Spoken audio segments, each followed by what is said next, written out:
Hey everybody, let's talk about just a technique for more weight. And what we're looking at is driving with the legs versus pulling with the torso. And it's a lot easier to show you this, so I've put this into Coach's Eye and I want to break this down for you. What I'd recommend, take a video of your lift, take some pictures of your lift, and compare it. See if some of this is happening, and it's just a different way to think about that portion where we're driving at the hip. Hope it helps. All right, so let's break this down with two of our athletes.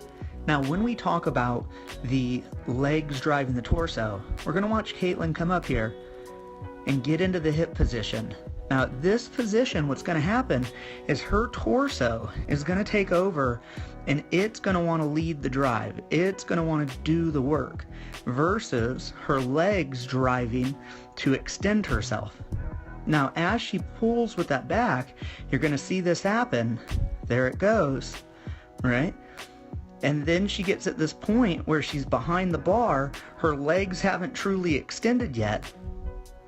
Then she tries, you see this flex, this trying to now finish. She's just a little mistimed. This led the charge, she got behind the bar. And now what happens is because of that momentum of the back, it's gonna pull her off the ground. You see that disconnect, you can tell she's floaty on this foot over here. And that's going to affect, one, how she can apply force into the bar. She's just floating in the air with the bar right now. And that also affects how she changes direction. So typically, these can be a little bit more crashy,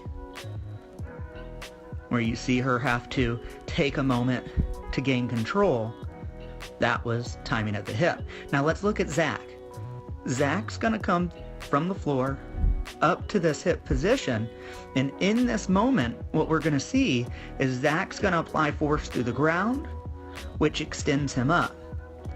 Legs fire, boom, and you see that strong drive into the legs. That's opened up the back, and look how in this moment he's still applying force into the ground, which allows him to change direction very quickly to receive this bar.